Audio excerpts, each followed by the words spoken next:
Et si la véritable adoration, la vraie foi, n'avait finalement pas grand-chose à voir avec les rituels qu'on imagine? Aujourd'hui, on va plonger dans des textes anciens pour redécouvrir une idée assez radicale. La foi ne se mesure pas tant en prière, mais plutôt en actions très concrètes. C'est une exploration assez fascinante qui va nous faire passer de la performance religieuse à la simple humanité. Alors voilà notre parcours. On va d'abord regarder au-delà des rituels extérieurs, pour voir ce qui se cache derrière. Ça va nous amener à définir ce que serait une adoration par l'action.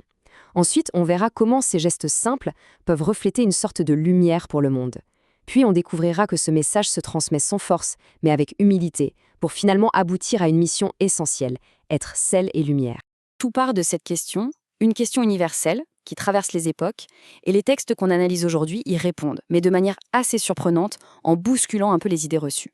Et vous allez voir, la réponse est d'une simplicité presque déconcertante. Allez, on plonge dans le vif du sujet. Pour comprendre le premier texte, il faut s'imaginer la scène. On est à Jérusalem, au VIe siècle avant notre ère.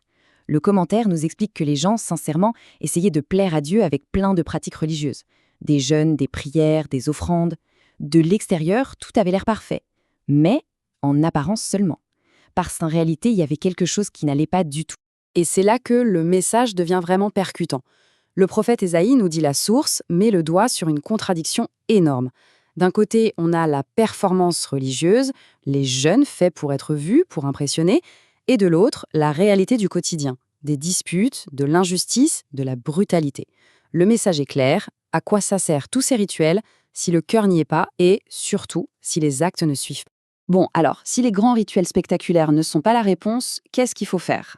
C'est là qu'Isaïe propose une véritable révolution, une forme d'adoration complètement différente, qui ne se passe pas dans un temple, mais dans la rue, au contact direct des autres. Voilà, le point crucial, il est là. Le jeûne que Dieu préfère, nous dit Isaïe, ce n'est pas de se priver de nourriture, c'est de la donner. Ce sont des actions incroyablement concrètes. Partager son pain, accueillir un sans-abri, donner un vêtement et, point super important, briser les chaînes de l'injustice. Chaque geste est là pour restaurer la dignité. C'est un basculement complet. On passe de la piété pour soi à la justice pour les autres. Un message d'une actualité folle. Et cette idée est un point clé du commentaire. Ces actions, ce n'est pas juste de la gentillesse, c'est bien plus que ça. C'est une imitation de Dieu lui-même qui est décrit comme un libérateur. En agissant comme ça, l'être humain ne fait pas que faire le bien. En fait, il réalise sa vocation la plus profonde, devenir le reflet de celui qui l'a créé. Maintenant, voyons comment tout ça se connecte. Il y a une métaphore hyper puissante qui traverse tous les textes qu'on explore aujourd'hui. C'est celle de la lumière. Ces actes de justice, ils ne restent pas dans l'ombre. Au contraire, ils génèrent quelque chose de visible, de rayonnant. Isaïe établit un lien qui est direct, immédiat. Ce n'est pas une promesse pour plus tard, une récompense au paradis. Non, il dit bien « alors », ce qui veut dire « au moment même où l'on partage son pain, la lumière jaillit ». L'acte de justice n'est pas une condition pour avoir la lumière, l'acte de justice est la lumière. C'est une conséquence instantanée. Et le psaume 112 fait un écho magnifique à cette idée.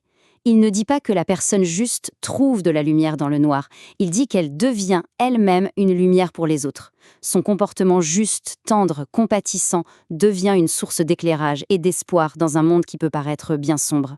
Mais qu'est-ce qui motive une telle attitude? Le psaume parle de la crainte de Dieu. Et là, le commentaire apporte une précision essentielle. Il ne s'agit pas du tout d'avoir peur d'être terrifié, c'est tout le contraire. C'est la confiance et le respect qu'un enfant a pour un parent aimant. Et c'est cette confiance, et non la peur, qui libère la capacité d'agir avec justice. Bon, récapitulons. On a un message hyper fort. La vraie foi, c'est l'action juste. Et cette action devient lumière. La question, c'est comment on partage une vérité pareille sans tomber dans l'orgueil ou la démonstration de force?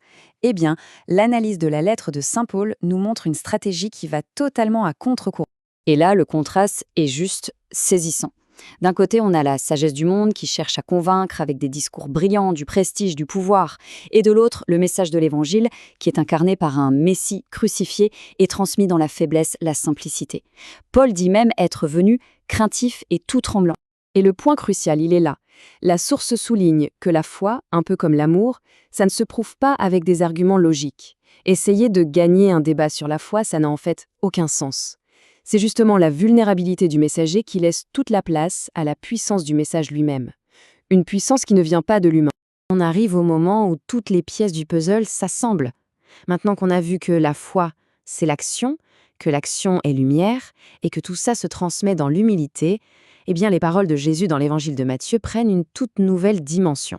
Ces phrases, on les connaît, on les a souvent entendues. Mais avec tout ce qu'on vient de voir, elles prennent une toute autre saveur. Ce ne sont pas juste des compliments. Selon le commentaire, elles définissent en fait une mission, une responsabilité qui découle directement de cette foi vécue en action. C'est là que l'interprétation de la source est particulièrement lumineuse. Le sel et la lumière ne créent rien de nouveau. Ils révèlent ce qui est déjà là.